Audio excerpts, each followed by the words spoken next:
Welcome to the fourth part of our Merchant Marketer Talk. You're probably waiting for the sales pitch now.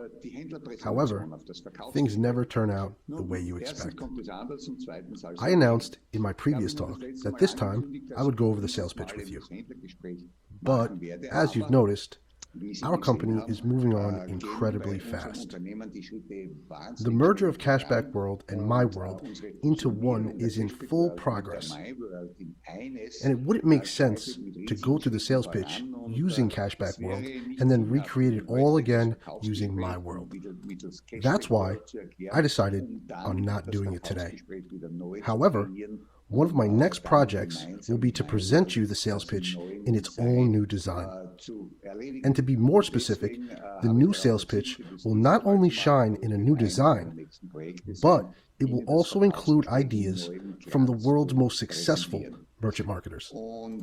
Well, 2020 was the year of changes, the year of crisis, but it was also the year of innovations, as you already got to know at the Online Elite Seminar.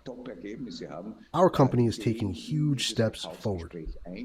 We are 100% going in the right direction, and I am proud to be a part of this company. The next few months and years will be really great. It's nice that you took the time again today to follow my Merchant Marketer Talk.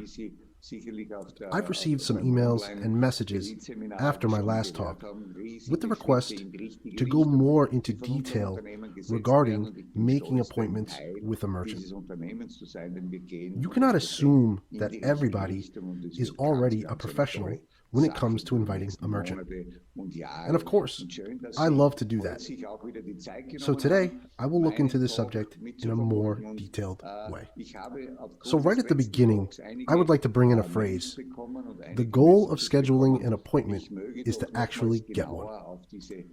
So, the goal shouldn't be to explain about our business, our product, or our regular customer program. The goal is just to make an appointment. And I suggest from the start to schedule an appointment by phone. Why? Because it's easier. We've also talked about it last time.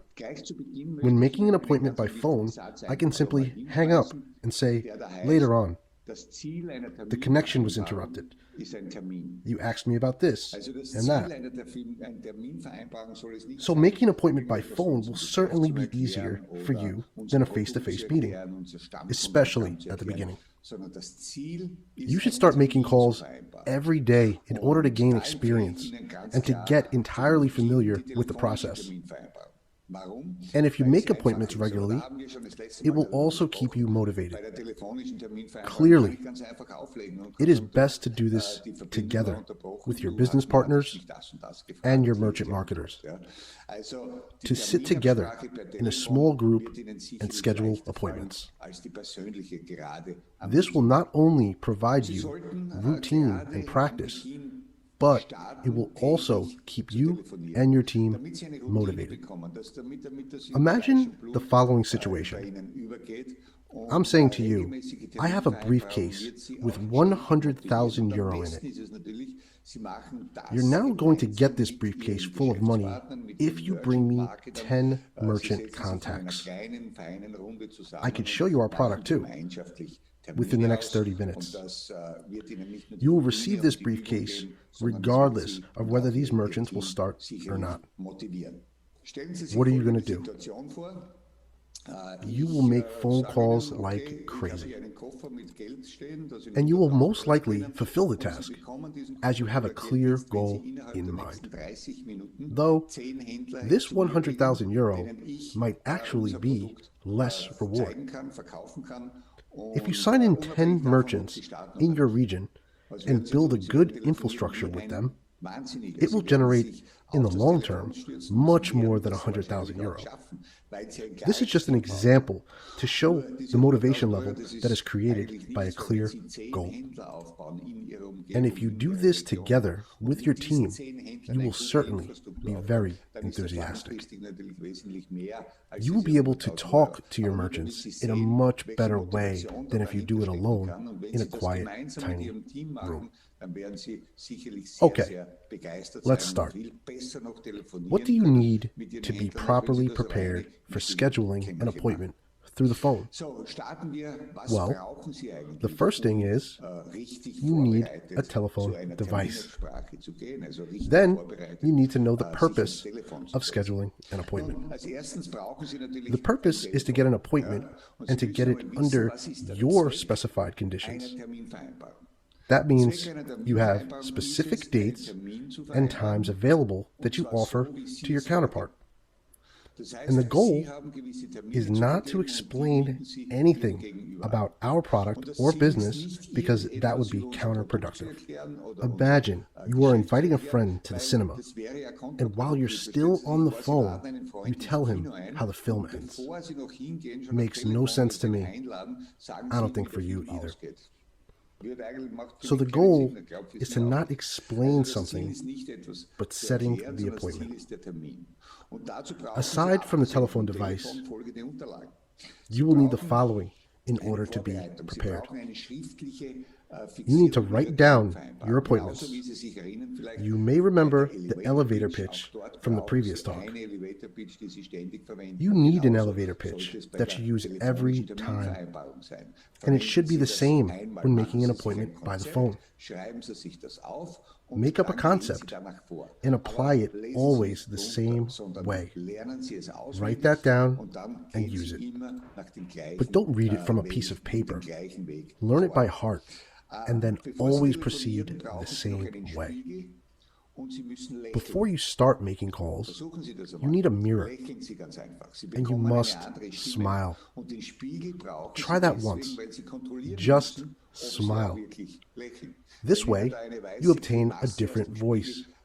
You need the mirror to check whether you are literally smiling. If a weird grimace is staring back at you from the mirror, I suggest do your calls another day, not today. Next, pay attention to the time. What time is a good time to call? Is it a good time to make the calls late at night or early in the morning? Which merchant would you like to call? If it's the owner of a nightclub, then 7 a.m. might not be the best time to call. On the other hand, if you have a baker that you want to call, maybe you should call him earlier because he most likely is already at home for a few hours. So, depending on who you are calling, keep that time in mind. You need an appointments diary to make calls. You must think before you start to call if there's a spouse or a business partner involved in this company. There are maybe 2 or even 3 business partners, and these have to be invited as well. Of course, you need your contact list in order to know who to call. We talked about this in detail last time. And when you are on the phone, always make sure that you're speaking with the person you wanted to talk to. So, not just any employee or somebody who cannot make decisions. It has to be the owner himself or the person you intended to call. Before you start talking on the phone, come up with a positive reason. Why are you calling this person? And if you can't think of one, just say, I had to think of you. I have something. And I believe this is just the right thing for you. That's why I needed to call you right away.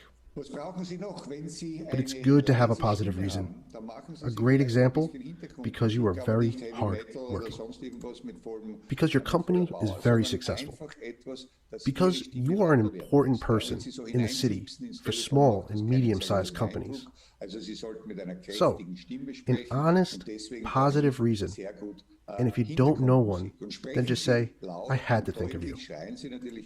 So what else do you need? If you have a soft voice, you could use some background music, but not heavy metal. Just something that makes your voice sound a little louder. If you have a squeaky voice, it's not considered as competent and reliable. So, you should speak in a strong voice, and background music often helps. You have to speak loud and clear, but not yelling. Speaking clearly is very important. Always make sure that you have the appointment confirmed. Ask your counterpart if he has noted the time, location, etc. And always mention during the conversation that you will call again before the meeting to get everything confirmed.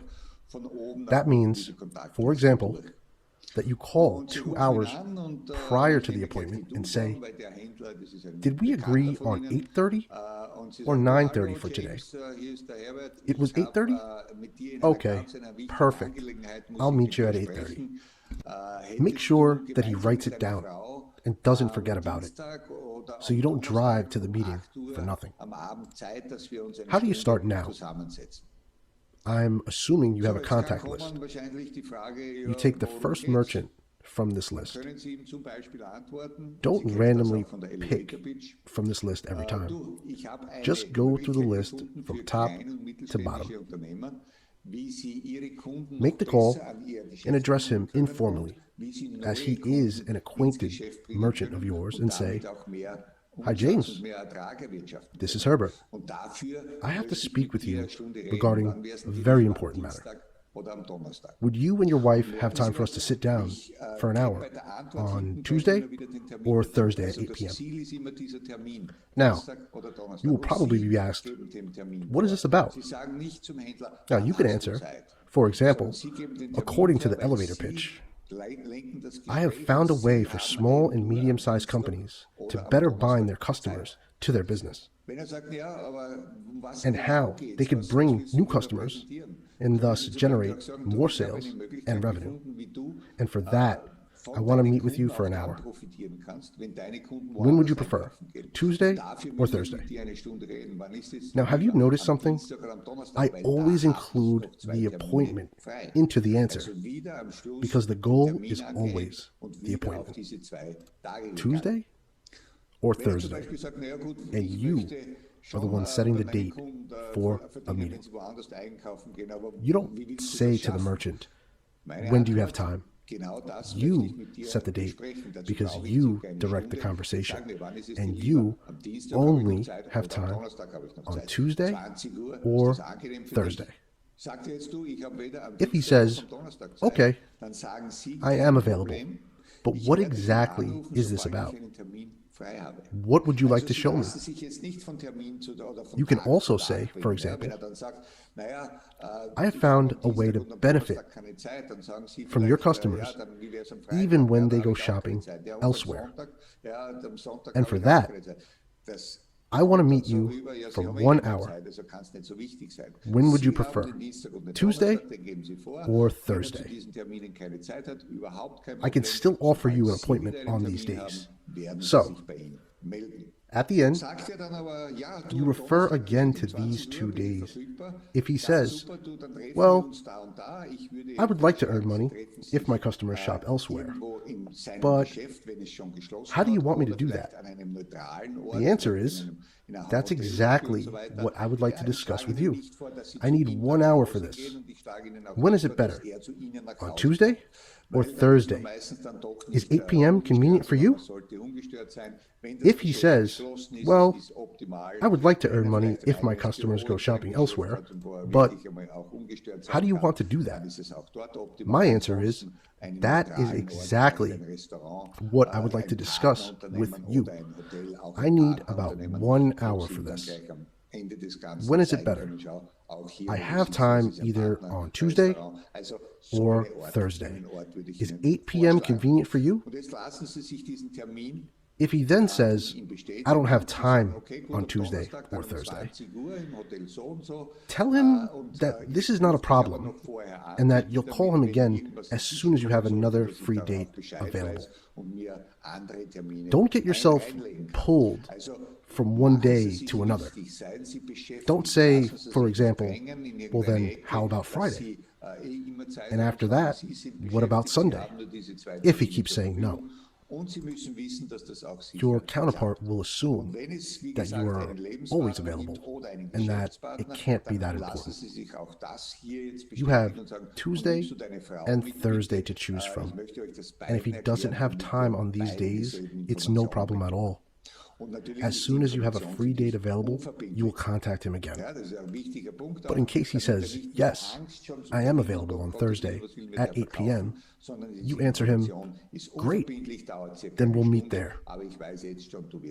I suggest in his business when it's closed, or maybe in a hotel lobby. I'm not suggesting that you meet in his or even your house, because most likely you'll be disturbed there. It is ideal when the business is closed. If he has his own office in his business, perhaps, where he could be undisturbed, then it's even better.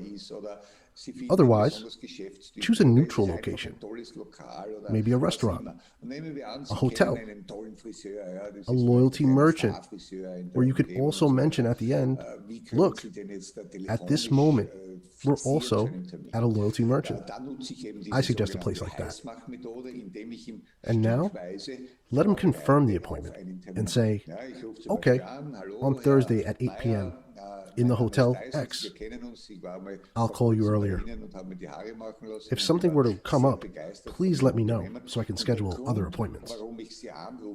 Make yourself important.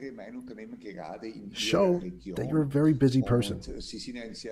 Don't let others get the impression that you are always available. You have these 2 dates available, and you have to make sure that you schedule it successfully.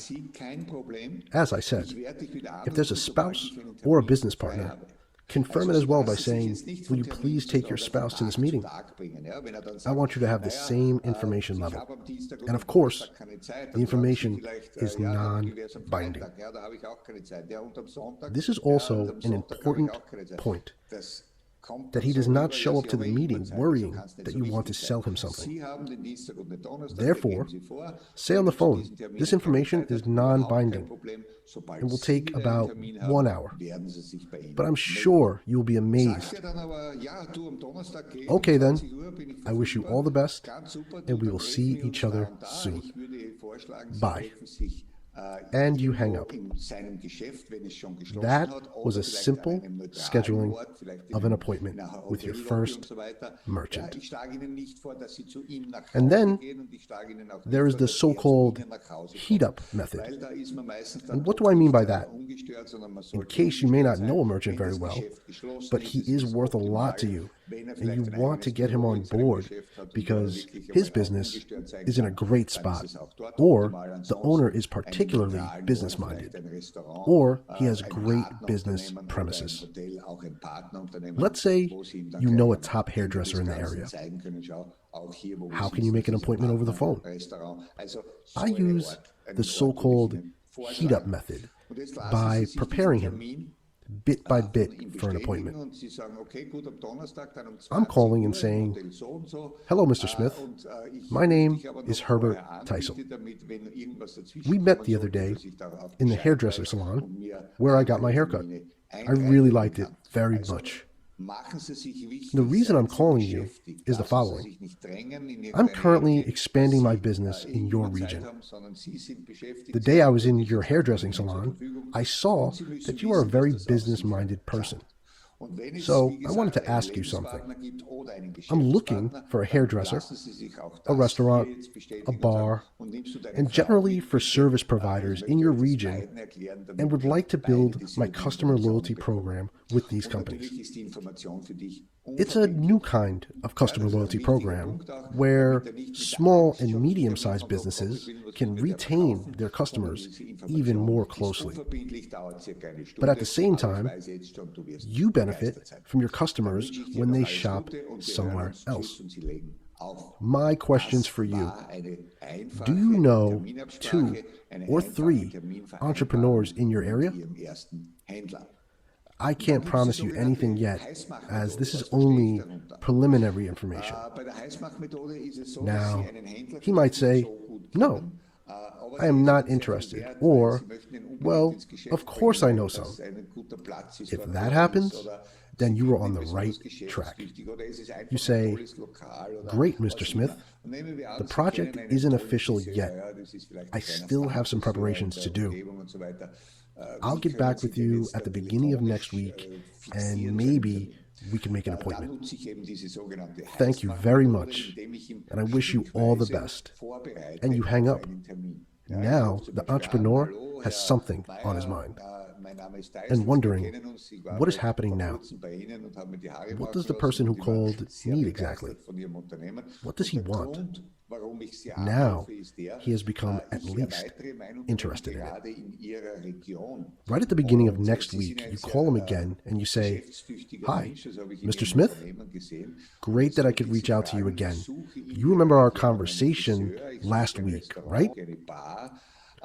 The project is now taking shape. I think I'll be ready in the next 2 or 3 days. Is it possible to meet for an hour on Thursday or Friday? If he says Thursday or Friday would be okay, then you say, okay, then I'll call you again tomorrow. If he says, no, Thursday or Friday doesn't work for me, you say, well, okay, I will call again at the end of the week in order to make an appointment for next week. So now you've prepared another little piece. That means he becomes more and more curious. If you make the third call and say, Mr. Smith, the time has come. I would like to meet with you. And as I've already asked you, maybe you know 2 or 3 entrepreneurs in your region. Maybe you can invite them as well to our meeting on Friday. I would very much like to present my concept to them also, and you will see that this is exactly the right thing for your region, and above all, for you as a top entrepreneur. And then Mr. Smith will come to the meeting, and you will have the opportunity to present your business model or your customer loyalty program to him. That means making the entrepreneur bit by bit more curious for the meeting through the several calls. Then he will say yes to every appointment you offer him, because now he wants to know what this is all about. You already called 2 or 3 times, and he still hasn't received any further details. Now he wants to know. Then you have the fish on the hook. And when the bait tastes good, what more could you ask for? Then he will surely become a premium partner. It's advisable to call a merchant where you have already purchased something and maybe explained what you were offering using the elevator pitch. Because then you don't have to say a lot on the phone. You just call them and say, hello, Mr. Smith. Last week, we spoke briefly about my business idea, about my marketing opportunity I provide for small businesses. We had such a nice conversation, and you are a very likable entrepreneur. I would like to make you this offer too. Do you have an hour on Thursday or Friday? Then you receive again a yes or a no. If it's a no, no problem. I'll call you again next week. Maybe I could find a free date, and then I'll get back to you. If he says yes, perfect. You don't need to explain anything further because you've already done the elevator pitch where you already told him what to do in 2 sentences. I would even say that making an appointment over the phone is nothing more than a face-to-face elevator pitch. But of course, it's much easier to say this elevator pitch over the phone than in person. Because, as I said, you are more flexible and can also hang up when things are getting difficult. And there are also people you would like to invite to a meeting and which you respect a lot, where you might say, I won't dare contact him. Maybe I'm not that significant yet. That was very difficult for me at the beginning, when there was an entrepreneur who had a great showing, who had good connections, who maybe had a larger business. I was always thinking that this would be extremely difficult. I'll tell you a secret. It is exactly the same as with everyone else. But you still have this emotional barrier where you say, this is a great entrepreneur. He is very important to me. Here, you can apply the Bauchpinseln method, as I like to call it. Bauchpinseln is an Austrian expression that means you are flattering somebody and showing him that you value his opinion. And if you value someone's opinion, you can ask him for it. If you have that kind of entrepreneur, you can call him and say, hello, Mr. Smith. My name is Herbert Teisel.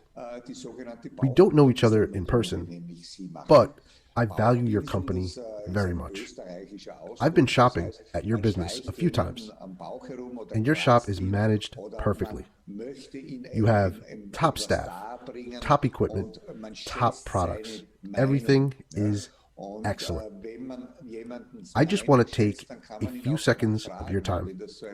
I have a marketing concept, a customer loyalty program, which I'm expanding here in your region, and it would be very important for me to hear your opinion on it. You are certainly one of the top leading companies in the region, and your opinion is very important to me. I would like to ask you if you could spare an hour, maybe on Wednesday or Friday at 7 p.m., so I can explain this concept to you, and then you give your opinion on it. When someone is being addressed that way, when he hears, I would like to have your opinion, I would like to incorporate your experience into my work, then it's a form of appreciation that every entrepreneur likes to hear, and he will for sure come to a meeting. At the meeting, you do your sales pitch exactly as you would do it for any other merchant. At the end, you say, instead of, do you want to start right away? Just, what do you think of this concept? What's your opinion on that? And now the conversation is getting started. There are questions and answers. If you give the right answers to the questions, then you will bring him on board as a premium partner as you would with any other entrepreneur, because our product delivers what it promises. Now, let's work off the questions that may arise when making an appointment, and how do you respond? A question that might pop up during the conversation is, of course, what is this all about? You could answer, yes, that's exactly what I would like to discuss with you.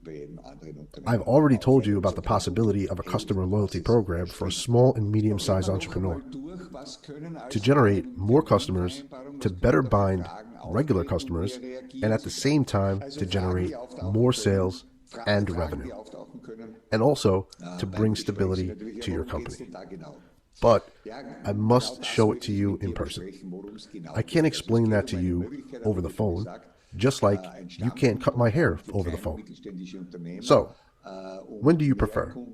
Thursday or Friday? Keep coming back to the appointment after every answer so that he hears it again and again. And at some point, he must decide. And you always do the same thing. You don't provide additional information. You have your standard answers, and that's it. Always remember the example of your friend you want to invite to the cinema. What do you discuss with him? Where is the cinema? What time is the movie? Where do we meet? That's it. You're not going to tell him how the movie ends. And you won't be discussing whether you're going to be eating popcorn or chips at the cinema. You won't discuss whether you're going to cinema A or B, but you'll simply say, we want to see this movie, and where do we meet? Done. In case someone says on the phone that he isn't interested in all of that, you simply say, it's okay. That you already know, though you haven't heard any details yet. But it's fine. Yet, I would like to ask you something. As I told you before, I'm expanding the business in your region. We are in the middle of a huge expansion. And for this, I need a pharmacy, a bar, a pizzeria, a hairdresser, and a car workshop in your area. Can you recommend someone? I would be grateful for that. You know, it's not always easy to make new contacts, and you already have these contacts. It will not be to your disadvantage. Then he says, okay, I'll call them and I'll let you know. He is not going to call you back, and he will not let you know. You are the one who's going to call again after 2 or 3 days and tell him, we spoke the other day before yesterday. Have you spoke to your neighboring pizzeria yet? He will most likely answer, oh, well, I totally forgot. So, you give him a reminder by saying to him, please be so kind, and call him and ask him if I can stop by sometime. And that's it. You have to make sure that you get something out of every contact, even if you get rejected through the phone. Always keep in mind when scheduling an appointment, that at the end, it doesn't matter how many yeses or nos you will receive. The only thing that matters is that you have made all the phone calls and that you have spoken to all the entrepreneurs. If you have a list with 100 contacts to call, you won't get an appointment with 30 of them. That's the way it is. You might get an appointment with 30 of them. But at the end, they may say no, they may forget, or whatever. From those 100 contacts, you will sell about 20 partner programs and about 10 premium partner programs. From the 20 partner programs, you will get at least 3 recommendations. And from the 10 premium programs, at least 5 recommendations. That adds up to 110 new contacts to call again. So there is a constant increase of new contacts. And you should make those phone calls every day. At least 1 or 2 a day. It's no use if you don't do anything for a week and then sit down and make all your phone calls in 1 day. Because if you don't manage to make any appointment, you have no work for a whole week. So make 2 or 3 phone calls every day and try and make at least 1 appointment. And always keep in mind, it's not the appointment or your voice on the phone, the concept or the product that brings the merchant on board or makes your befriended entrepreneur buy the customer loyalty program. You will only be successful if your counterpart realizes that this product, this program, can do something for his business, that it can solve a problem or trigger a wish in his head. You surely remember that from my first Merchant Marketer talk. Because only then is he willing to spend money and invest time, and that is exactly where you must focus. And when making a phone call, the focus is on scheduling an appointment. Everything else will be done at the meeting. And for the end, there aren't people who have no time. Each of us have 24 hours available But not everybody wants to share this time with you in a meeting. Not everyone will say yes when you try to make an appointment. But if you do it the way that I told you, if you keep it simple, and if the goal of your call is to make an appointment, then you will get the people on appointments and be successful. I wish all the best for that, and until next time.